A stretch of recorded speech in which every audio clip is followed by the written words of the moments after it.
नमस्कार दोस्तों। मैं डॉक्टर अवधेश प्रसाद। ज्वर बुखार फीवर के प्रथम वीडियो में आपका स्वागत है। आप सभी भाई बहनों का स्वागत है। दोस्तों, मैं यहाँ पर ये फीवर बुखार के संबंध में जो मैं अपना विचार है, विज्ञान सम्मत चिकित्सक सम्मत जो मैं समझ रहा हूँ, उसको मैं अपना विचार को यहाँ पर आप लोगों को समझाने का प्रयास करता हूँ। आखिर बुखार है क्या? इस वीडियो में मैं बुखार फीवर का कोई भी लक्षण या उसका दवा ये नहीं बताऊंगा, लेकिन ये बुखार है क्या, पहले एक प्रकार का जो थॉट आवे, उस थॉट के अनुसार, उस जो सोच बने उसके अनुसार अगर किसी बीमारी का इलाज किया जाता है तो वो सही रहता है। इसलिए मैं आप लोगों को ये समझाने का प्रयास करूंगा कि बुखार के संबंध में क्या विचार होना चाहिए, किस प्रकार इसका इलाज होना चाहिए, बुखार है क्या। तो दोस्तों, यहाँ बुखार या ज्वर के आधारभूत बातों को जानने का हम लोग प्रयास करते हैं। यह ज्वर या बुखार है क्या, यह किसी भी प्राणी को क्यों होता है। दोस्तों, यह शरीर जो है वह भगवान का बनाई बनाई हुई संरचना है। सनातन धर्म के अनुसार 84 लाख योनि में से किसी का भी शारीरिक संरचना के संबंध में हम बात कर सकते हैं।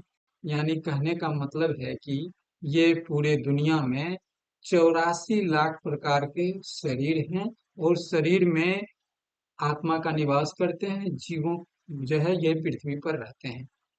और सभी प्राणी के शारीरिक संरचना ईश्वर ने हिसाब से बनाया है, और उस शरीर को संभालने के लिए एक दिमाग उस शरीर में लगाया गया है।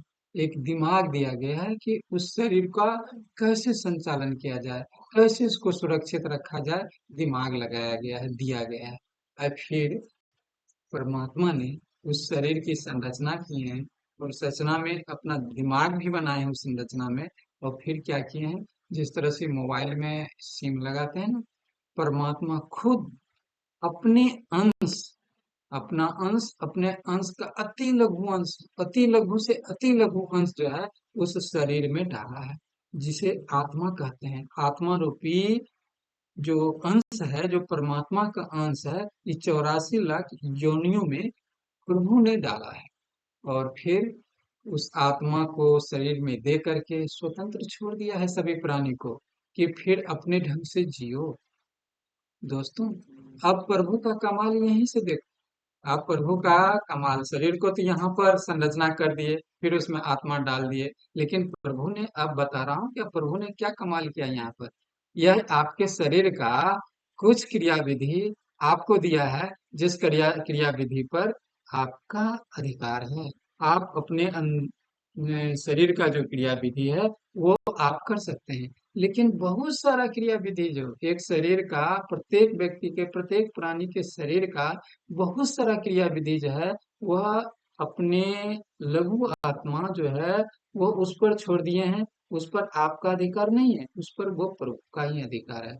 शरीर आपका, लेकिन वो शरीर आपका होते हुए भी उस शरीर पर प्रभु का अधिकार है। कुछ क्रिया विधि पर आपका कोई अधिकार नहीं, आपकी कोई बस नहीं चल सकती है।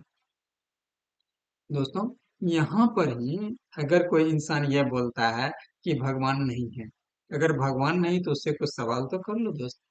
अगर उससे पूछो, अगर ठीक है भगवान अगर नहीं है, आपकी शरीर की, आपकी शरीर तो आपकी है, जो शरीर में आप रह रहे हो, जिससे आप बोल रहे हो, जिससे आप हंस रहे हो, वो शरीर तो आपकी है। ऐसा करो, 5 मिनट के लिए सांस रोक के दिखा दो आप अपना। एक आध मिनट के लिए दिल का धड़कन रोक लो। एक आध मिनट के लिए खून का बहाव जो शरीर में है उसको रोक लो।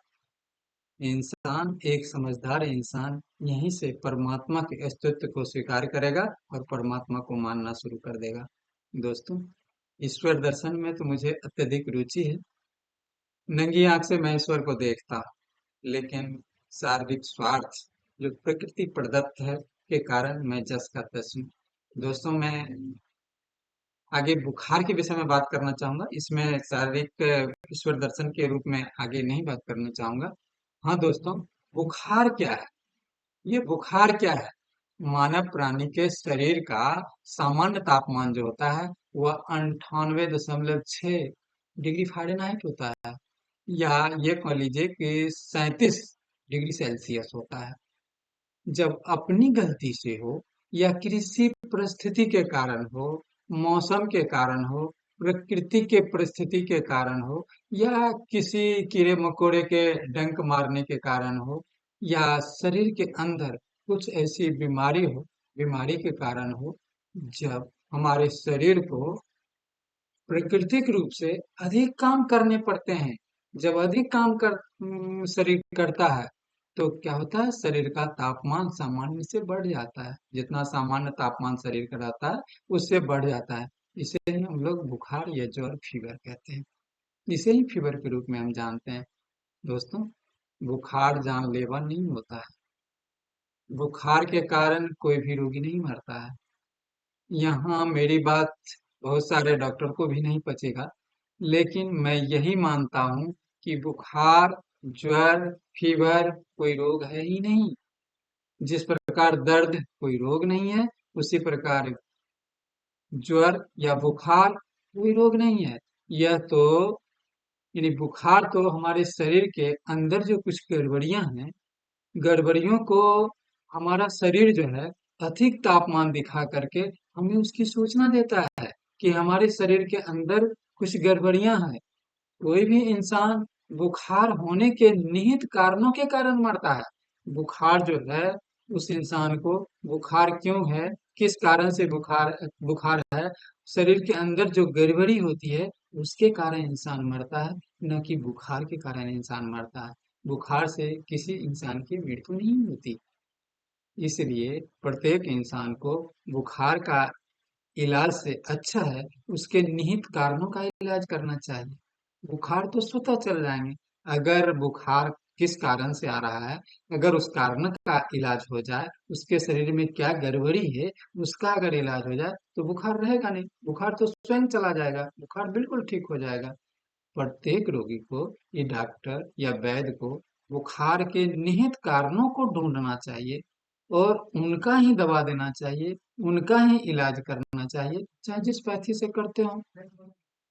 यहाँ पर जो हम लोग होम्योपैथ हैं, होम्योपैथ को, चिकित्सक को यहाँ पर एक सुविधा होती है कि बुखार का लक्षण जो है ना, वह लक्षण के अनुसार हम लोग दवा देते हैं, और उस निहित लक्षण के कारण जो है सो बुखार के निहित कारण तक पहुंच पाते हैं। तो रोग का लक्षण ढूंढ करके, जो बुखार का, ज्वर का जो है उसका लक्षण ढूंढ करके अगर हम लोग दवा देते हैं, जो भी होम्योपैथिक दवा देते हैं, तो होता क्या है, जो जिस कारण से वो बुखार है उसके जड़ में हमारी दवा पहुंच जाती है, और वो बुखार जो है, बीमारी जो है, बीमारी भी ठीक हो जाता है, और बीमारी ठीक हो गया तो बुखार स्वतः ठीक हो जाता है। तो यहाँ पर होम्योपैथ चिकित्सक जो होते हैं, तो होम्योपैथ की दवा भी ये दी जाती है, वो लक्षण के आधार पर ही दी जाती है। और लक्षण अगर मिल गया, हमारी दवा का लक्षण, अगर बीमारी का लक्षण अगर मिल गया, तो बीमारी के मूल जड़ में पहुंच करके बीमारी को समूल नष्ट कर देता है। और जब ये बीमारी शरीर से गया तो फिर बुखार गया। हम तो अभी तक होम्योपैथ चिकित्सक जो है, वह प्रत्येक बीमारी के नाम पर हम लोग कभी दवा नहीं देते हैं। बीमारी कुछ भी हो, लेकिन बीमारी का जो लक्षण बताया जाता है, लक्षण के आधार पर दवा देते हैं। तो दोस्तों, अभी आज यह वीडियो में यहीं तक। फिर आगे जो हम वीडियो बनाएंगे उसमें अब हम बुखार का, ज्वर का लक्षण बताएंगे, और लक्षण के अनुसार फिर जो दवा उसकी होगी वह दवा बताएंगे। दोस्तों, धन्यवाद।